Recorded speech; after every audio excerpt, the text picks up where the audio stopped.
This crowd rises to its feet. Vaccaro slammed it home. Garland left wing, free ball. Perfect! Garland front of the lane, lob to Mobley. Pow! And Allen blocked the shot at the rim. Pow! With the left hand and a foul. Welcome to the Chase Down Podcast, part of the Cavs Media family. I'm your host, Justin Rowan. The Chase Down Podcast is presented by Fubo TV. Watch over 100 channels of live sports and TV for half the cost of cable. There's no contract and no commitment. Try for free at FuboTV.com. Merry Cavsmas Eve to everyone watching live on YouTube right now. I could not be more excited for Cavs basketball to be back. If you're listening via podcast, then you are listening on game day as the Raptors take on the Cleveland Cavaliers. And joining me today to discuss the start of the season, opening week, and all that good stuff is my co-host, Carter Rodriguez. Carter, how you doing, buddy? I'm doing well, Justin. I'm doing so well, I almost forgot about this podcast altogether. It was 8:30, and I looked at my phone, and I was like, oh, no, it's not Monday, is it? We are recording with the Lockdown Boys tonight. So, I was just feeling so excited watching NBA basketball live, watching Sixers Celtics that, we nearly dodged a bullet. We didn't dodge a bullet. We started 15 minutes late. But, I'm a little frazzled as a result of my own disorganization. I can tell, but you're going method actor by not preparing, forgetting that there's a podcast. We're getting your pure, unfiltered takes tonight, and I'm really appreciative of that because I think you've been holding back a little too much lately. Is that what I've been doing? That's what you've been doing. You know, I'm always the one giving the takes. Now I need you to be the one giving the takes tonight. But you're right. Thank goodness on the day that you're scrambling, we brought in some reinforcements. We brought in some help. So folks who are in it every day. That actually do some work rather than just gas bagging about this team. Joining us from Locked On Cavs, Chris Manning. How you doing today, Chris? I'm good. I'm very much happy basketball's back, and the James Harden experience tonight is just a perfect little appetizer. Yeah, perfect. You know what? I was hoping that we'd get the same points of emphasis about removing grifting from the game, but that's out the window.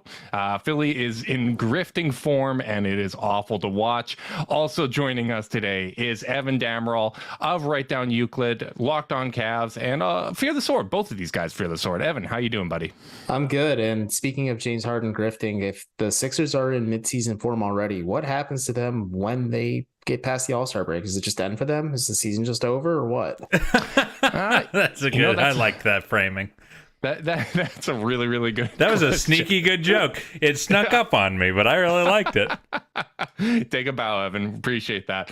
But obviously, we got the Cavs season starting off, the game against the Toronto Raptors, but what's on everybody's mind is the fact that Diakite got a two-way contract. I saw a lot of frustration on Cavs Twitter when he was waived, but he is back on the two-way contract. RJ Nembhard not getting that opportunity.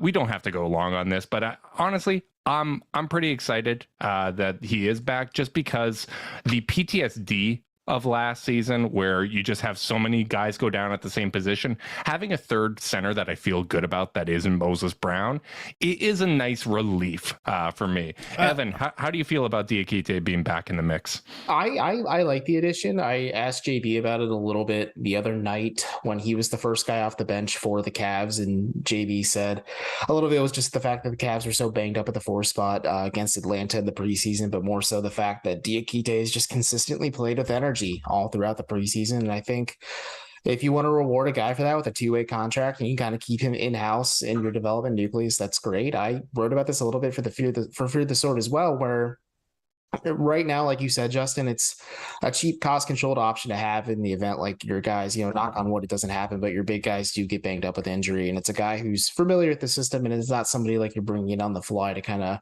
soak up some of those minutes there, just besides Isaiah Mobley and Robin Lopez being there to begin with. But also, you can have developed Diakite down with Mike Garrity in the charge. You can maybe bring in Khalifa Diop next year, and then you have two pretty cheap, cost-controlled big guys behind Mobley and Allen to just kind of round out the back end of your rotation. I think that's really the right way to go about it. And don't forget about Isaiah Mobley. Isaiah Mobley too, but if you listen to Locked On Cavs, Chris and I are big proponents of utilizing the G League to develop high-quality back-end rotation talent. You've seen it with Wade. You've seen it with Stevens. Maybe Diakite is the next guy, and hey, that's a win if you're the Cavs because he earned this contract first and foremost. And the thing is, they still do have that 15th roster spot, if emergency strikes. My initial reaction was a little concerned at the guard spot, just given that, they are a Howell or Darius Garland injury away from being down to 1 point guard. But, you can always sign an emergency player with that 15th spot. And I think it does fit the culture of this team trying to reward its players who play well. And Diakite was, by a country mile, their best non-guaranteed, rostered member during preseason. So I thought it was a nice nod to a guy who, earned himself a job. Yeah, I completely agree. What about you, Chris?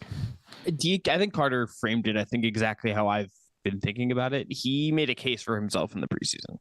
He went out there, he played with energy, he actually did stuff. Nembhard didn't play a ton, but Diakite, in the minutes we saw him, and you would kind of presume behind closed doors, really made a case for himself. I think it felt right that Cavs Twitter got back to being very angry online about like a potential like 15th guy or 2-way guy 17th man just being like unhinged about this. So that felt really right to me, but he made the best case for himself out of any of those training camp guys, and it was not particularly close. So I'm excited to see what he'll look like with the charge, and that we'll see if any of those guys really do end up popping, but there's at least some interesting kind of names down there, and Nembhard could maybe be back there as well, but Mobley, Diakite, Sharif Cooper, there's some interesting names down at that level right now. Yeah, charge games are going to be a lot of fun to watch. And the thing that kind of stood out for me from preseason, like you can't really take too much away from preseason. Veterans are going to play at a different pace than young guys. A lot of teams are experimenting with lineups or things that they're trying. But what I kind of liked was that we kind of know what the core four is. Like we feel good about it. Nothing we see in preseason is really going to sway how we feel one way or the other. I like that there were guys that made a case for themselves in various positions. Like Diakite made a case for himself to get this two-way spot. I thought both Caris LeVert and Isaac Okoro played really well and kind of made their case for why they should start at the small forward position. And that's even Dean Wade. It's unfortunate that he got hurt, but I thought he played pretty well as well. And one of the kind of reliefs of the preseason is, okay, we're not like choosing from options we don't feel great about. Like everyone's going to bring something to the table and take something off. There's no perfect option here, but at least the guys were demonstrating their strengths well and giving JB Bickerstaff what I believe to be a pretty complicated decision on who's going to start at the small forward spot. Buddy, I'm all in. I'm reading reports about Coach Olson doing degree arc release analysis on Isaac's jumper. I'm seeing Isaac play two of the best offensive games of his career back to back in the preseason. I feel like that, I know that I feel like game one, the takeaway was all about Garland and Mitchell's pairing, but I just left this, the last two games of preseason so sure that Isaac should be the starting three. I feel like that's my biggest takeaway because I thought he really acquitted himself well. And not to say Caris played bad, and and Evan, you actually were at practice and tweeted JB kind of talking about how Caris had done everything to earn the starting spot. I think that was him leaving the door open to potentially give the spot to Isaac, and ultimately I just think that the lineups fit in, and the one thing we haven't talked about with regard to Isaac's fit on our podcast at least. And I don't think you guys have talked about it too much on Locked On, but feel free to correct me. The one thing that I think he really brings is the ability to speed the game up a little bit in transition. He is such a good transition player for this team right now. He gets up to speed really, really fast. He finishes hard and strong. He doesn't. And I feel like the team can kind of be prone to some awkward transition possessions where, they go for a weird floater or overpass. Like Isaac seems to be one of the most decisive finishers they have in traffic when they are kind of getting out and running. And for a team that played kind of slow last year, I think that adds a lot of value. Yeah, I agree with that. I think I'm of the mentality that Caris LeVert will be the starter when things open up tomorrow against Toronto, and JB Bickerstaff is a coach who doesn't play his hand at all, and you have to respect that. The media does try different ways to get him to share who is and isn't going to play, and the answer is just always no when you ask him about it. But I wish we had an answer at this point. Like, I guess when it goes this long, there's an element of gamesmanship to it, right? Like, you don't want the Raptors to be guessing. I did laugh when JB said, like, you guys are worried about this more than I am right now. He's very much a believer that the process is going to just solve itself. And I think he's doing it to spite the podcast here. I think he wanted us. No, it's about us, sitting guys. Here guessing. It's about us. At the end of the day, it's always about us. Do you guys prefer JB's sort of like ambivalence, or do you prefer Ty Lue just being like, I forgot when he would ask about lineup changes? I was partial to Ty's utter disdain for the media. he said it with such a smirk. He would be like, I forgot, and smirk and just who's to say? Chris, my favorite story about Ty, though, is whenever people question Ty's decision making, he would just kind of stay in silence, and you see him staring at the championship banner across the practice facility. Ty, one of one. I really hope that JB gets that same opportunity in the next couple of years. That'd be a lot of fun. It would be. Go ahead, Evan.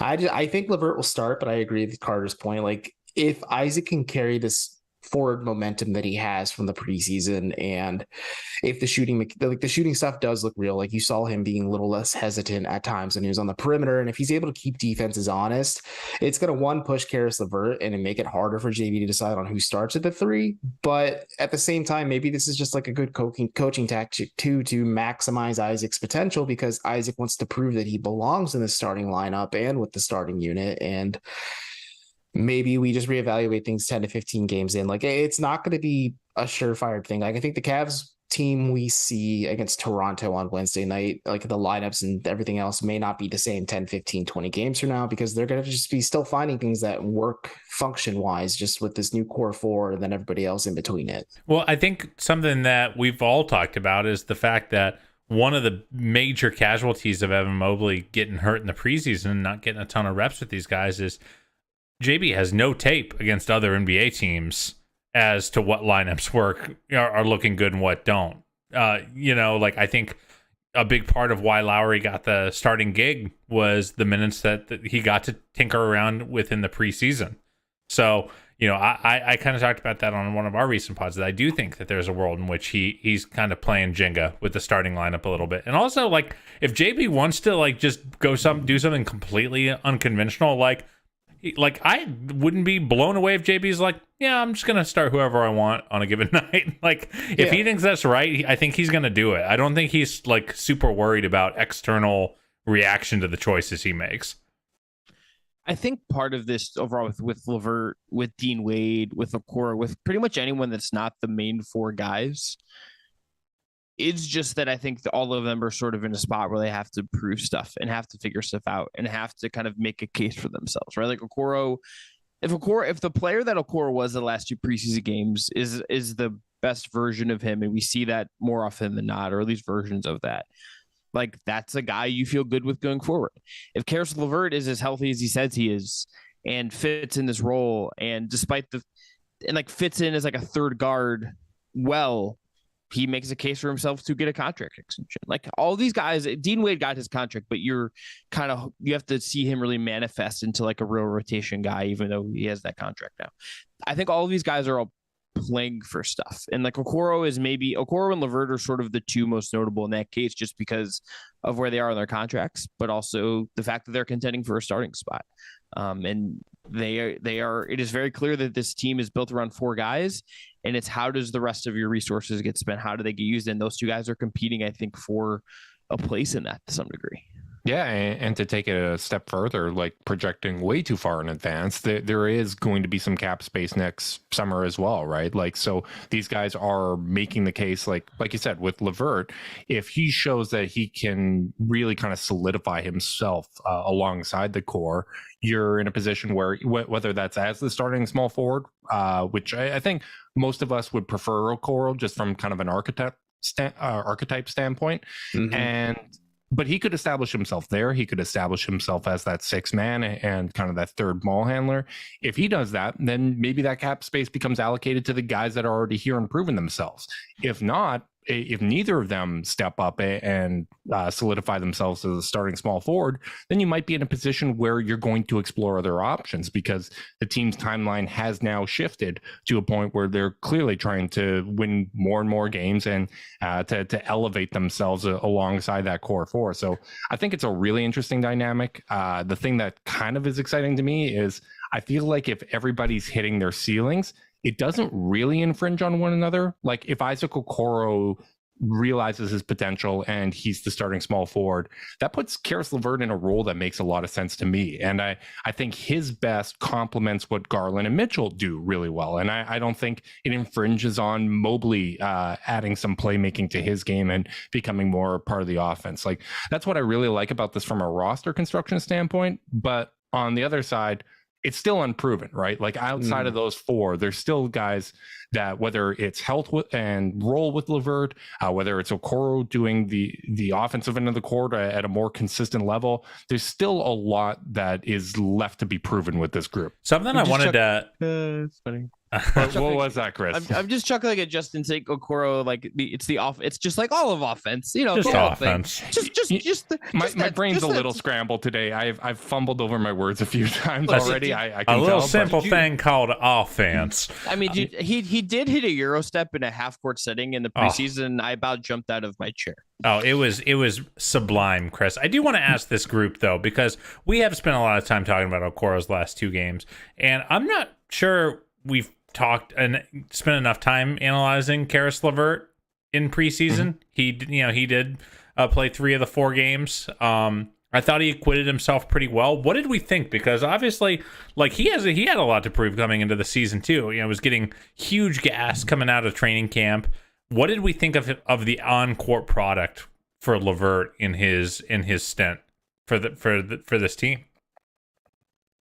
I was pleasantly surprised because I had some questions on how he would kind of fit with Darius and Donovan in certain scenarios, because let's be frank, Caris LeVert is best when he has the ball in his hands, but he found ways to be functional within this kind of offensive system where you have Darius and Donovan taking turns initiating the offense or playing off one another, where LeVert is playing well as an off-ball shooter or an off-ball cutter or attacking the rim. And there was also lineups JD utilized where Donovan was the de facto point guard, but he put Caris next to him and then Isaac as well, but mostly Caris. And then there were set plays they would run where Caris would just be allowed to dribble the ball and attack the basket. So I think it's going to be an evolution of things, but watching him play as we expect Caris LeVert, like he looks good. I think you're starting to see glimpses of the player the Cavs were hoping to get last season when they traded the first round pick, because as Chris said, he is finally healthy for the first time in a long time. He's coming into a preseason, or at least a regular season, with a lot to prove from a health aspect, from a contract extension aspect, a lot of things. Like those are factors that are probably weighing on him, but like he looked good. And I just noticed in scenarios like he would rebound the ball and he would initiate the offense, or in fast break scenarios, he would kick it up to one of Donovan. He was really pushing. He would push it, and like he was looking to find guys who were running, and like it wasn't Caris LeVert calling his number when he had the ball at the starting lineup. Instead, he was trying to look to fit in instead of fit out, to quote one King James. So you can see a little bit of how it works. I think you'll need to see more of it as time goes on. But so far, the returns were promising, and it makes you excited about what could happen to the Cavs when the games actually count. And now these guys have to tighten up a little bit, and maybe you see LeVert become a little bit more efficient along the way too, because he's going to have a little bit less touches in this starting 5 if he does start. Yeah, guys that are going to make things easier. And I think the point you brought up about him really pushing in transition is great, because like we saw that with Okoro and LeVert, although they do it in different ways. Like Caris, it kind of looked like he was looking for that trailer. He's looking for the teammate, whereas Isaac's looking to finish in transition. And I think he utilizes Euro steps really well. He finishes well with both hands. He actually finished really well at the rim last season. And I think now that it looks like his handle's a little bit better and he's more under control, I expect that percentage to improve. But it does feel like that's a point of emphasis with this team, that they recognize, hey, we can get out and run. We can go push in transition. We we can get ourselves some easy buckets. And I think even looking back at the playing game against Atlanta, like people will point out the defensive end of the court, how Trae Young kind of torched them, but it was really their offense that let them down. It felt like they slowed down too much, they got stagnant, and they weren't playing with the same confidence that they were earlier in the game. Now, some of that might be because those pushing possessions and the shots that they were taking, Garland wasn't finishing well, and there wasn't a lot of guys that were having a great offensive game. But I do think with the talent and the youth that this team has, getting out in transition and playing with tempo should be a point of emphasis. Yeah, well, and I think the thing that seems most notable about Karas's early performance to me is this dude, to me, seems like a dude who's really accepting being coached. I don't think that was. I think like the book on Caras has always been, this is a guy who plays on his own schedule, you know, and it's not. And I think sometimes that can be construed as like malicious, like a me guy. But some players just have their own rhythm and their own speed, their own tempo that they're comfortable at. And I think a lot about what I saw from Caras was him trying to do things that he is not known for doing, and working really hard at them to sometimes mix results. But I think the effort means more than the results in this case. Like, I think he really tried a lot harder on defense in these preseason games, especially when he was out there with Darius and Donovan. I still don't think his defensive tools are that great. I don't think he moves side to side awesome. I think he's not a great accelerator. In terms of kind of chasing guys around picks and staying attached to people, but I think the effort level was there. So I think we're seeing a guy who has been told, hey, if you are going to play in the starting lineup, we have to watch you push the pace when you get boards. We're going to have to watch you D up really hard on ball because you're going to have to guard tough. You're going to have to take on tough assignments. And we're gonna have to see you be a connector as a playmaker, not necessarily a lead ball handler, but if you catch the ball on the move, you need to be able to make that next pass. And I think he did all three of those things. I don't think he was like elite at all three of those things. Like, he's still like, that's not what his game has been built around. But I think the effort says a lot about the kind of dude he is. And to your point, he is a bit of a jack of all trades, master of none. Like, I don't expect him to be suddenly elite defensively. The same goes for Donovan Mitchell as well. But like, you did notice during the preseason, like Mitchell looked a little bit better defensively. And I think having that lessened offensive pressure on, especially Mitchell, but Caris LeVert as well, like both these dudes have 6'10" wingspans. Like, they can tap into their God-given ability a little bit to at least make the guy in front of them uncomfortable when they're playing defense. And LeVert at least has quick hands, right? Yeah. That too. And I think maybe that's a JB thing where like JB is very good at tapping into guys and like maybe maximizing the defensive potential. Like Darius Garland had active hands and like Darius wasn't viewed as like a plus defender up until last year, where now he looks just more competent. Like Larry Nance Jr. like led the league and like deflected passes and things like that, where like he just had active hands. And like Larry kind of became a little bit of a different player, obviously, but like there's certain things JB can do where he can kind of just find the pulse on certain players. And maybe it's just, it is an effort thing at the end of the day, defense, but maybe if with LeVert being like the 5th or 6th option in the grand scheme of the Cavs offensively, and then like Mitchell maybe ceding some touches to Mobley and Allen and Garland at the end of the day, like you're going to see them trying harder on defense and just at least tapping into the fact that they have freakishly long wingspans for their position. I think the other part of this with LeVert is that like we touched on this before, but this is a dude who wants to make some money after the season. This is the kind of thing that if he's going to be on a team that is contending, that is competent, that is solid, and he wants to be that kind of guy. And also if the fact that he's healthy, I think is if that's like a real thing he keeps harping on, then yes. But if he wants to like have like a fairly sized contract after the season, these are the kind of things he has to do to stick. It's going to be what Bickerstaff demands of him. It's going to be what other good teams would demand of him to be that kind of player. This is kind of the chance to buck some of the things that maybe have plagued him before. This is the prove it season. I think you're 100% right, Chris. Yeah, and I think a lot of this is kind of a byproduct, too, of the Mitchell trade in some ways, because if there wasn't the Donovan Mitchell trade, Caris LeVert would be vying for that starting shooting guard spot, right? Like, I don't think he'd be vying. I think he'd have it. I think he'd have it, too, right? Because I think we even see watching the Jazz, like Colin Sexton's coming off a major injury. It's going to take some time for him to get comfortable. But if that was the role he was vying for, I think you'd see a lot of kind of the old Karis LeVert, right? Like we need another guy that can go out there and get buckets to kind of be another engine alongside Darius to take some pressure off of him. Whereas now with Donovan Mitchell on the roster, it's kind of everyone's role is clarified. Like it's clear that Karis LeVert now needs to do little things because Garland and Mitchell are going to be those guys that are going out there and contributing the most on the offensive end of the court. Everybody's role is more defined now because you have kind of that core four group of guys. I want to real quick, even defensively, when it comes down to it, Karis LeVert's not going to have to be the stopper. He's going to have to defend like the third guy. What's going to happen is Okoro is going to do some of that, and B, yes, that's where I'm going. Like Evan Mobley, they're going to say in a playoff series, "Hey, Evan Mobley, defend Jason Tatum." Defend. God, I love that in those matchups. That's what it's going to be. And LeVert's his job is going to be smart off ball, to play passing lanes competently, to not fall asleep on the back end of plays and give up back end threes.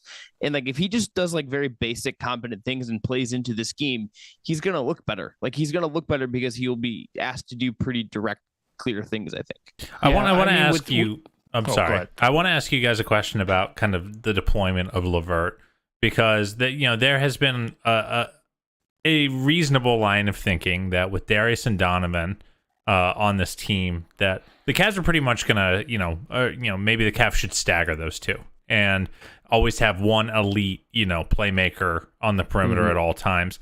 Let's say, like I expect them to after watching them cook in that first preseason game, that this pairing just absolutely kicks butt when they're on the floor together, and when they share the floor, their offensive rating is just bananas.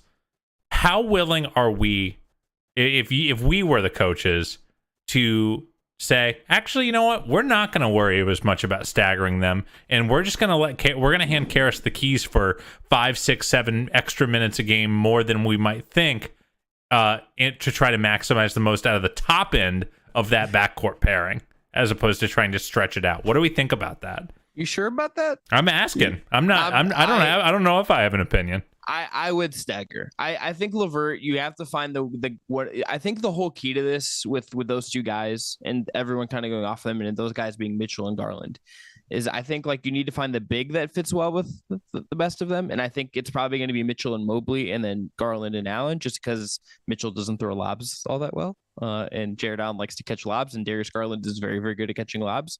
You need to find LeVert the pairing that is going to help him feel the most comfortable and do Karis LeVert things. And I think one of them should be on the floor at all times. I think if you're going to, especially when you get down to games that matter, and let's say you're playing in the first round of the playoffs, a really tight late regular season games, I think it is very, very risky to say, hey, we're going to cede 6 minutes of the game with Karis LeVert and these two guys sitting. I think that's like a little too risky. And I think that's just, you're shooting yourself in the foot, I think, if you do that. Even if LeVert is good. I think I'd play with it, just at least in the regular season, experiment, especially if those lineups are kicking butt.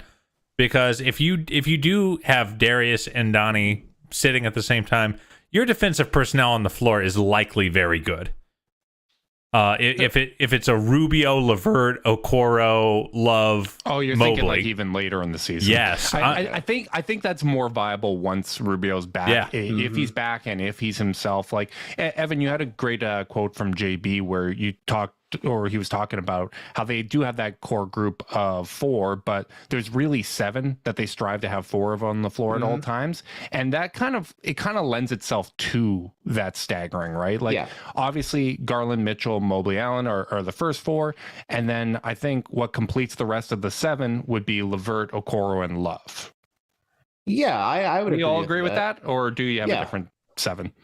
I think it expands to 8, and you add Rubio into that list when he's back and fully healthy as well. And it's an interesting thought exercise, because I asked JD, like, hey, you had shared with us you want to stagger Darius and Donovan at times to ensure that you have at least one of them on the floor for 48 minutes. And I said, once Evan feels comfortable, like just on the offensive system, because I asked JB, like, do you have concerns with Evan missing so much time? He's like, defense, no, not so much. Offense, I wish he had more time just getting live reps with Donovan just to feel a bit more comfortable. But like, so I mentioned that. I said, do you see a world where you stagger Jarrett and Evan at times too? So you always have one of them on the floor for 48 minutes. And then JB just really expanded upon it and said, there's a core 7 guys where we want 4 of them on the floor in any situation. The 7. Hashtag The 7. Hashtag Dawn of the 7. But no, Justin, none of these guys. You've done it.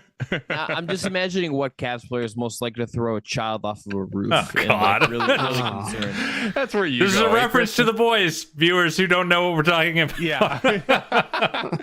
Yeah. But Thanks, Chris. so I agree with you. It's Garland, Mitchell, Mobley, Allen, and then Okoro, LeVert, Love, and then when Rubio comes back, he becomes your 8th member of this kind of just de facto 8-man rotation you're working with, and then you figure out spot minutes for guys like Osman. Wade probably ahead of Osman just in the grand scheme of the rotation, and then obviously Robin Lopez and Halu Neto at times too, just to kind of round things out for you.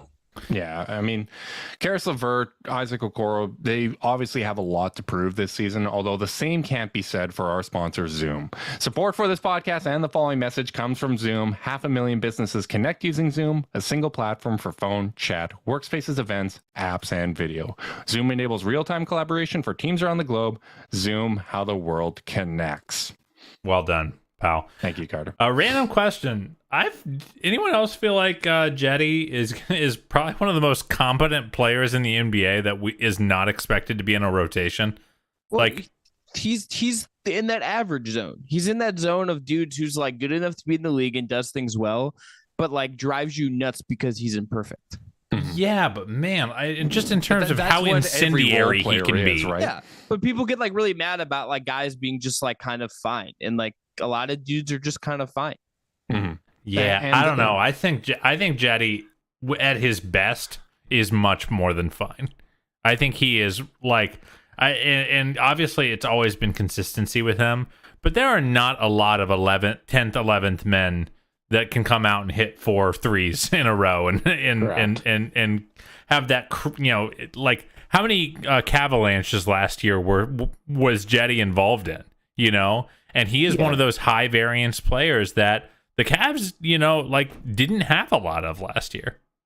I think the high variance aspect is interesting. I think a lot of credit can go to Ricky Rubio and just kind of getting Cedi comfortable and just kind of keeping him steady with those bench units, because you're right. Like those Avalanches were kind of paramount with Cedi just getting hot from the perimeter. And then, like you said, he could be your 10th, 11th man, maybe your 9th man at this current junction for the Cavs, because you might want to keep him on a short leash, because if you get bad Cedi, it's easier to pull him and put somebody else in his place. But if he's hot and he's clicking, and like I know people think it's a fallacy with the hot hand, but I think it's real. Like if Cedi's just hitting, like you keep him out there and let him keep draining threes, because it just makes life easier. Because you have Darius Garland, Donovan Mitchell, Kevin Love, maybe Evan Mobley, and Karis LeVert and Isaac Okoro just in that weird like second group of 3-point shooters. But if Cedi's hitting, like, and you're able to get a good balance offensively on the interior and on the perimeter, like keep rolling with it. But it's a lot easier when you have Rubio back, I think, too, where you can just kind of have Cedi just remain steady, because you have just a guy who's looking to get him his shots in the spots where he wants them. Do you think it's Rubio specific, or do you think it's simply playing with someone that can initiate the offense rather than having point Cedi? Because like I thought he even looked good at times with Rajon Rondo out there, right? Like someone that could at least keep him in his role. And I'm kind of hopeful that whether it's Donovan Mitchell, whether it's Raul Neto, whether it's Ricky Rubio later in the year, just having like a good playmaker out there is going to make things easier for him, right? Like he can kind of stay in that defined role and not kind of venture into the point Cedi zone where I think things can get a little hairy. I think it's a little bit of both. I think just not having the luxury of training camp and like Rubio and Cedi kind of building that familiarity during camp and then in the preseason and just rolling and carrying that forward momentum, where you have a guy like Rajon Rondo where he is your Ricky Rubio injury replacement. You drop him in the middle of things. Like there's going to be a lot of different kinks and just the way things work offensively, but you noticed it a little bit in the preseason. Like Darius was making a concerted effort at times to get Cedi going, and like Cedi was kind of feasting off some of the 3-point gravity like that Darius was facing. And you could see a little bit more of that. Maybe it's just like having Neto, having Rubio, having Garland out there with Cedi as well. And like, there's times maybe you can ask Cedi to run the offense or kind of do things, but you're not asking him to do way too much where he then gets overwhelmed and flustered. And then you start seeing him just go up and down on the chart a little bit. Cedi or Neto in the rotation to start the year? What do we think? Cedi. Cedi. I think the Cavs need wing depth and shooting, and I think getting I think it's Donovan Neto. Mitchell. Oh, I just think getting Donovan Mitchell kind of. I mean, like, yes, you can play Neto, and I think you can use him at times, but I think point Don is just so intriguing to me that you could just really maximize some lineups and just let Mitchell run the show a bit. I think JB likes continuity, and likes, I think he's planning on this team having a backup point guard that has a legitimate role once Rubio gets healthy, and I think even if Cedi is the better player than Neto right now, which I think he probably is, and obviously it's a different role, but I think it'll be Neto, which does squeeze those minutes for either Cedi or Wade, or Rolo. It might be both if Wade is still taking some time coming back from that ankle injury, right? Like, do we know how he's doing? I haven't heard anything. He's available tomorrow. The only guys out are Diakite, Rubio, and Windler. So everyone else is available. Nice having some local beat guys on the pod, huh, Justin? The only thing I would say about Neto and Rubio in that context is I don't think Neto plays at all like Rubio. So how much continuity are you actually building? That's fair. When Neto is not like, I would maintain that what made Rubio special last year was somewhat the offense, but also the fact that he played so big on defense that he could play as like a second guard and play bigger and do that stuff. Neto's not going to provide that for you. And I think like that's where I would be like, are you really building continuity? Because he's not going to do the defensive stuff that Rubio did. Yeah, but I think when you're specifically talking about the performance of Cedi Osman on the offensive end of the court, but not necessarily kind of the success of the lineup, like I do feel like having Neto out there as a table setter is helpful. Like he's not necessarily going to push in the same ways that Ricky Rubio does, but he is at least someone that's going to handle those ball handling duties and keep Cedi in a spot where maybe he's coming off pin downs, he's doing that off ball action rather than trying to create with the ball in his hands. I did pull the lineup data from Cleaning the Glass. I was going to say I could tell when Evan was talking that you were looking up the Cedi Osman Ricky Rubio stats. I was going to make a joke, but I wanted Evan to cook. So go ahead. Garland Osman +2 lineups with Garland and Osman last year +2.8 per 100 possessions. The Rubio and Osman I think were like +9.8. So like they were just like insane and like just fake and like just weird. But I think Rubio was better for Osman than Garland was. I don't think it's just. I think there is something to the Rubio Osman pairing. Yeah, I don't think it's just put Osman with a good playmaker. Like something about those two were. It's +9.6 per 100 with Rubio and Osman. Absurd. But I wonder if it is that Rubio is just at this stage and like mentality where he's like, I am going to, my job is to feed these guys and maximize them. And Garland is doing that sometimes, but he also is a guy that can get his own shot, can make pull-up threes. And like Rubio's not really doing that stuff unless it's late in the shot clock. There's just a approach difference that maybe sets up guys like Osman better. I think that's a really smart point, and who knows? Maybe Donovan Mitchell is going to turn Cedi into Turkish Joe Ingles. So like, let's not rule it out here. Have we seen Cedi throw like a lob though? This is the question. Yeah, he's thrown some lobs in his day. I feel like he's run a little high pick and roll that hit the rolling bigs. I think you're overstating the lob throwing as a very difficult thing. After talking to some people about Mitchell throwing lobs, I'm like, you're very hung up on this. I'm not bring worried it up about once a podcast as a loyal listener of Locked On Cavs. That's right. I'm not worried about it one bit. I think even if the lobs aren't perfect, you know who's really good at catching lobs? Our guys. Like a little pocket pass in the lane for Jared Allen dunk. I'm fine with that too. Yes. You can make it work. We should transition though before we finish this up. We still got stuff to talk about here because the Cavs are playing a real game against a real team tomorrow against the Toronto Raptors. I want us all to unleash takes. You will be judged by me. Chris, I'll start with you. Who is better this season between Toronto and Cleveland? Cleveland. Okay. I don't hesitate to say that. I think Toronto's going to be like fun and feisty and whatever, but I think the Cavs will be a better basketball team. I saw a lot of the Toronto beat put out their East standings, and almost all of them, Blake Murphy, all those Eric Green, all those good guys, they all had Cleveland ahead of Toronto, and all of a sudden I felt like it was a trap. Like I felt uneasy. I'm like, you know what? These guys are all smart. I respect them all. I feel like something's up. I don't know. I don't know if I trust this. Why would they subject themselves to Raptors Twitter in that way? There's got to be an angle here. Evan, what do you think? You may not be from Cleveland, but you certainly have that Cleveland skepticism when folks outside the market are positive on the team. But Winnipeg is Cleveland North, baby. I'm telling you. I'm in the same boat as Chris. The Cavs made their move this offseason to kind of put all the chips in. We haven't really seen what Toronto is going to do to respond to that power move quite yet, and I don't think they will, obviously, with less than 24 hours to go until the season starts. So the Cavs just have way more firepower on both ends of the floor. You're going to get year 2 Evan Mobley, who's going to be a freak defensively, and then also he's going to be much more meaningful offensively as well. You're getting a huge shot in the arm from Donovan Mitchell. Like, this Cavs team is primed to make some noise in the Eastern Conference, kind of show that last season wasn't a fluke and build upon that momentum and success from last year, while Toronto is still kind of quasi rebuilding a little bit. Like, yes, they are a really good team, but I just think the Cavs are a shade ahead of them right now, or 2 shades ahead of them, rather. Cavs have better players. Same tier Rodriguez. Cavs have better players, and they should be better.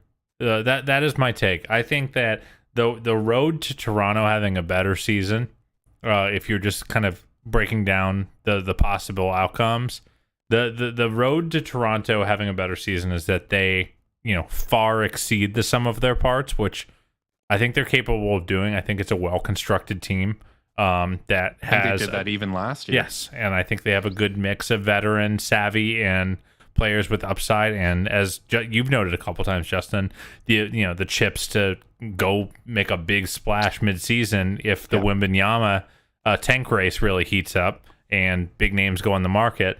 But if you're just looking at the talent levels on the team, I just don't see how you could pick Toronto right now.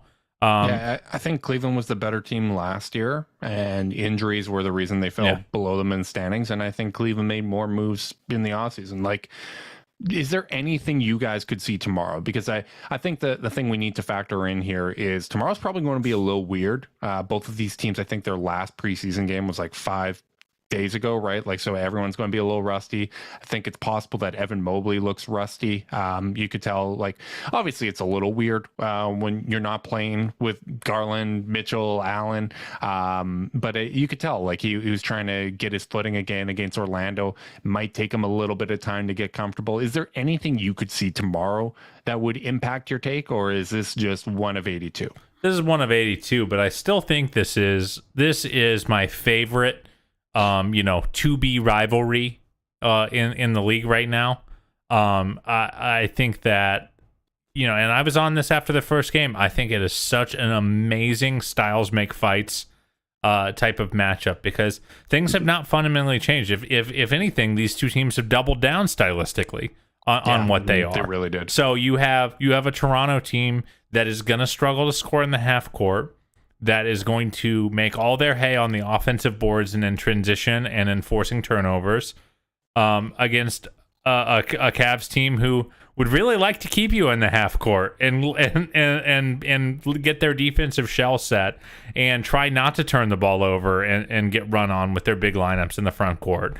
And I think that they have the uber small backcourt and the uber big front court, whereas Toronto has the hegemonic size across the board. I just think it is two clashing philosophies going to war, and I think it is so fun to watch because it's really which team is going to execute on their philosophy better. That's who's going to win every single Cavs Raptors game, and it feels like for the next 5-10 years.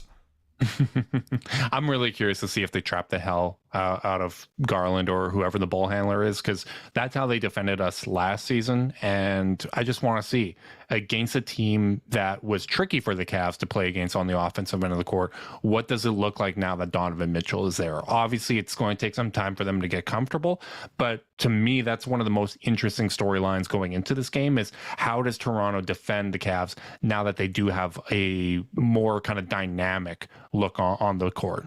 Well, and on top of that, I think if you're talking about the Evan Mobley X factor, we saw little glimpse of him last year. We saw it in the preseason where if he gets a live rebound, he's going to push the ball. And if Evan Mobley's doing that, that gives you another way to beat sort of what makes Toronto really special, which is the pressure. And he was so aggressive against Toronto too. Like he took that matchup personally. And correct me if I'm wrong, Evan. I'm pretty sure I saw you mention that Mobley cited the rookie of the year being part of his motivation this offseason.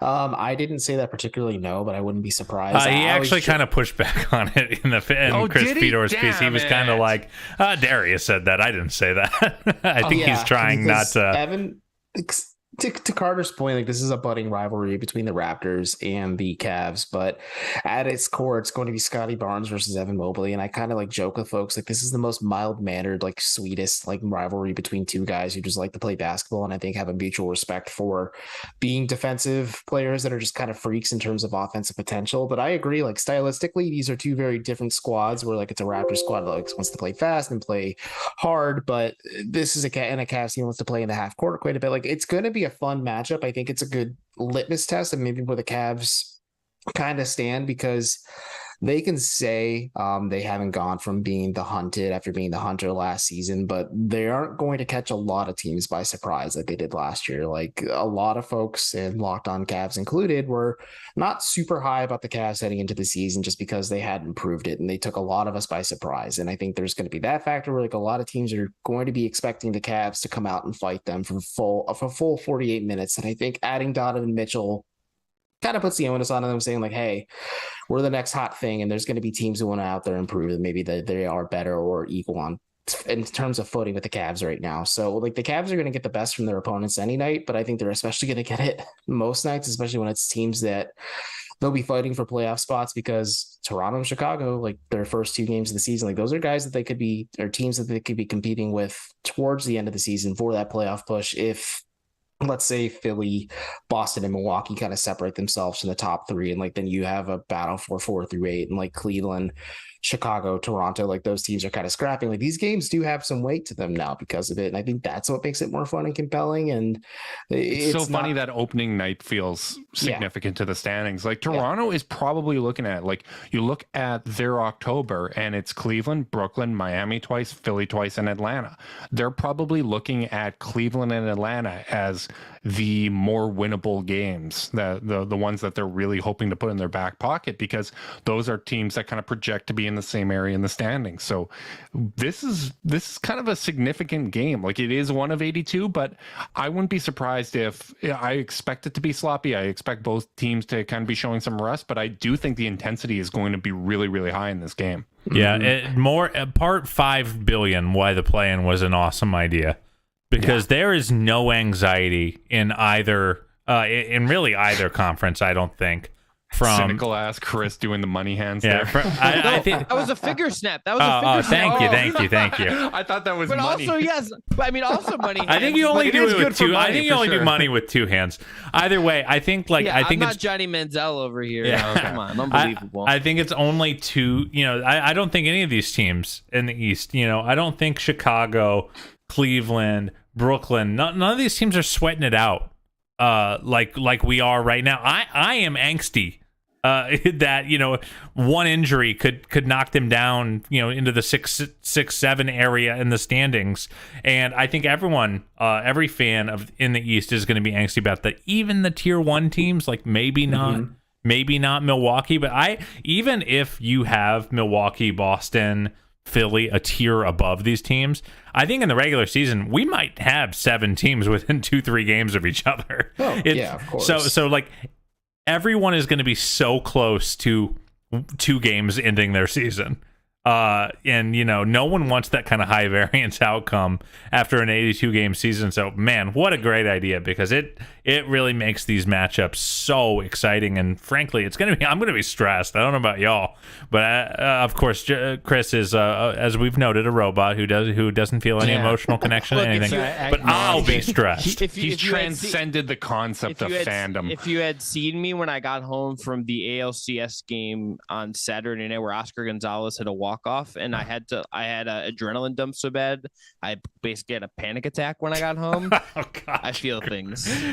God, we love you, Chris. Also, pour one out for the guards. Hell of a run, hell of a season. As it sucks to see it end with some bad weather luck really affecting things, but Once again, conspiracy. And you know what? When we're looking at the grand scheme of things, it's still 1-1 between Cleveland and New York because they might have got that series, but we got Donovan Mitchell. So that's there you go.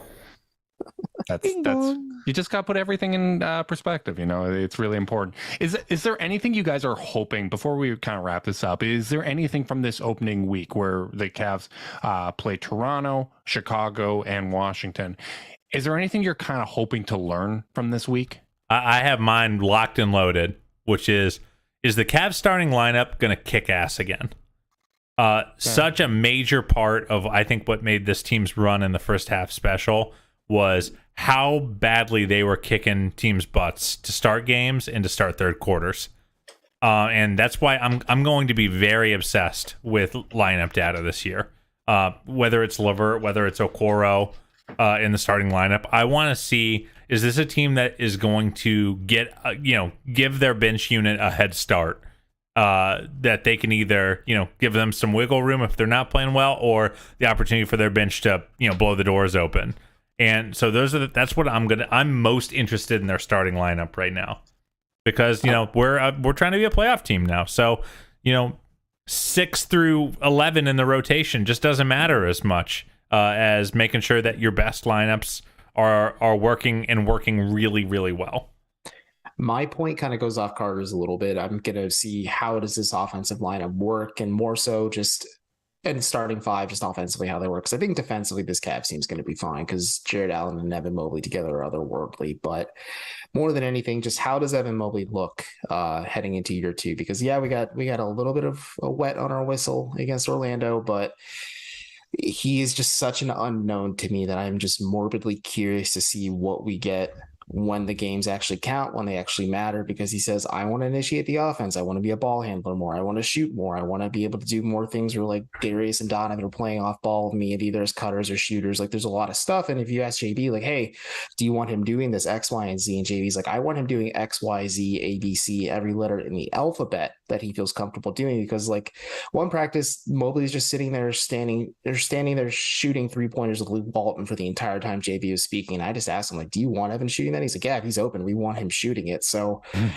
I'm just morbidly curious to see what year two Evan Mobley looks like, because we didn't get a full sample of it during the preseason. And I think that's just the exciting unknown about him. And just those first 3 games are going to be kind of a fun indicator of where he's at and also where he's heading. Yeah, Mobley's at the top of my list too. I talked about this on the It's Cavalier podcast. I feel like as Cavs fans, we are like learning how to talk about a player in Evan Mobley's archetype, because we are used to the point forward because we had LeBron James. We know how to talk about that. We know how to analyze that style of play. We know the shifty point guard that can create for himself and others. We had that with Kyrie. We had that with Darius Garland. We had the scoring point guard with Colin Sexton.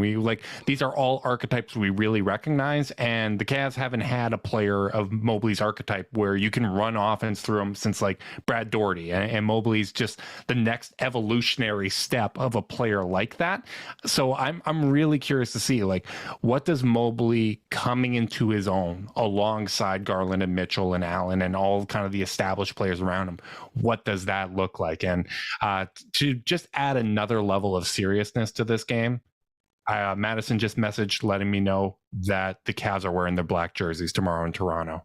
Hell It's yeah, real, baby. Back in black, baby. I really like these blacks. I didn't like the black before with kind of the smaller C. I really like these black jerseys, and I can't wait to see how they look. It's gonna be super fun, man. It feels real. I think the first time, we really obviously for a billion reasons, it's a bummer that Evan got hurt, and we didn't get to see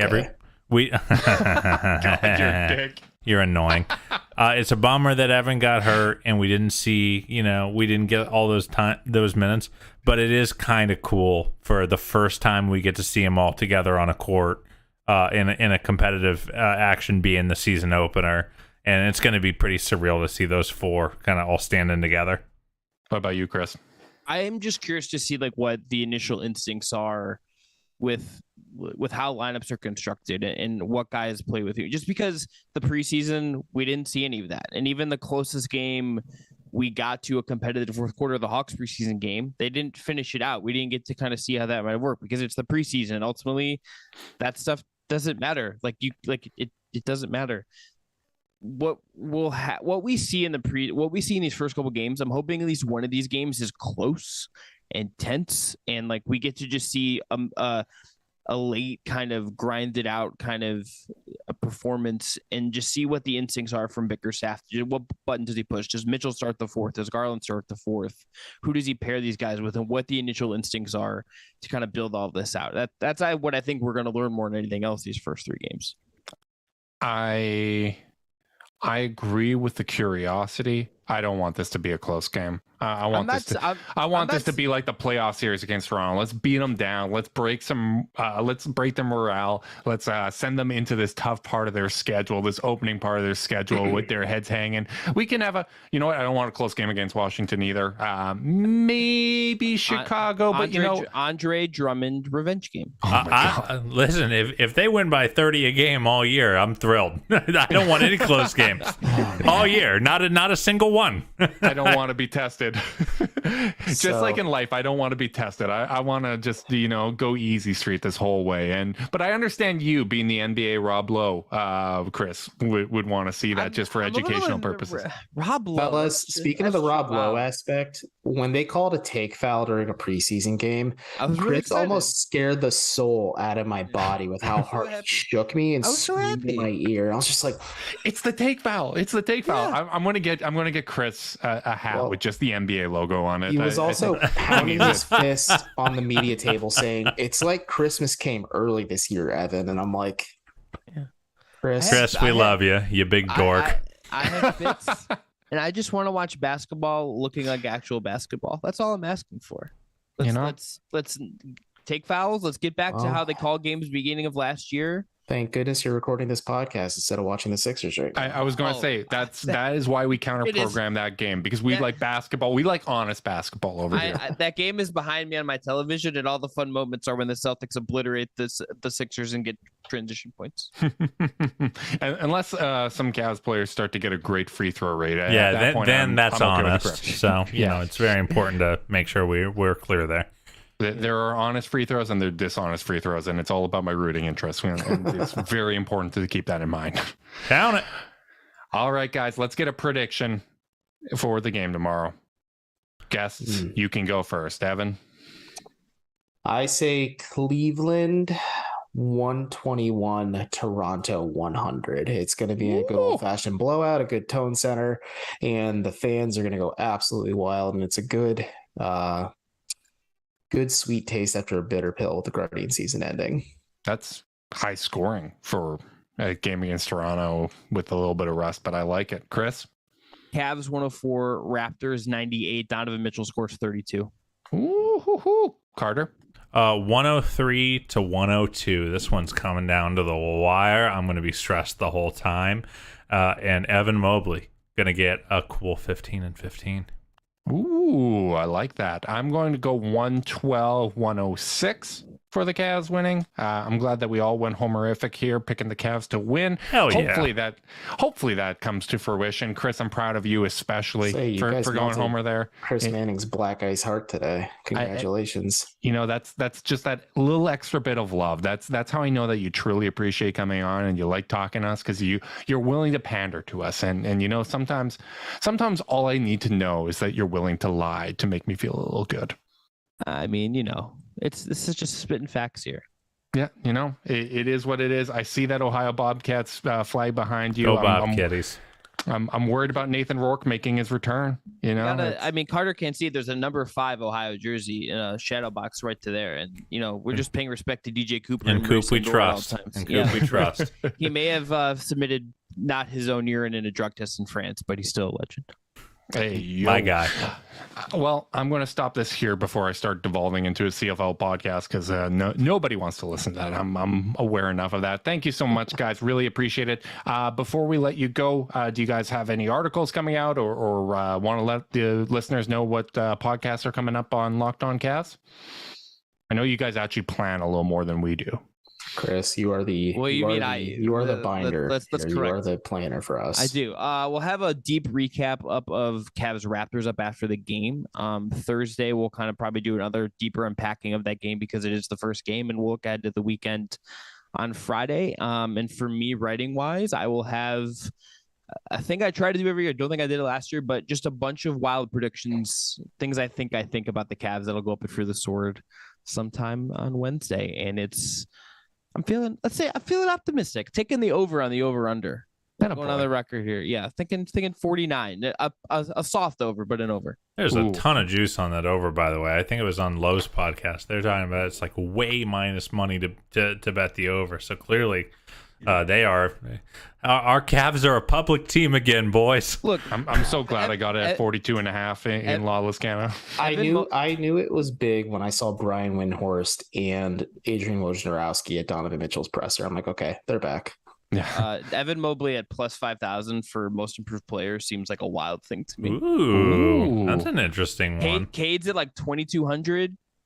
Here's my take for that. My pick for most improved player, Precious Achiuwa. From the Toronto Raptors. I think he's going to have a great year. He looked good in preseason. And God knows Justin loves the Raptors and all things Toronto. By the way, for our listeners who are still here, Justin and I are going to be in town for the home opener. Can't wait. Hi. It's going to be fun. Hi. We'll be there for the Wizards and Magic game. So we'll be hanging out with these two and we'll be around. So come They yell did at us. not agree to that. You just assumed. Yeah, I know. It's implied. I as I was like saying it, I'm like, oh, they might not want to see me. That's okay. Whatever. I'll power through it. Big thanks to everyone that's still listening to us ramble on and just go completely off the rails at the end of this podcast. We appreciate you all. If you're watching on YouTube, like, subscribe, click the notification bell so you know when we're going live. If you're listening via podcast and you want to support us, leave us a rating, leave a review, subscribe, unsubscribe, resubscribe, and help cook those books. If you want to be part of the Chase Down's exclusive Discord chat, send a screenshot of that review to chasedownpod@gmail.com. However you choose to support us, we really do appreciate it. Make sure you guys are staying safe out there. Until next time, go Cavs.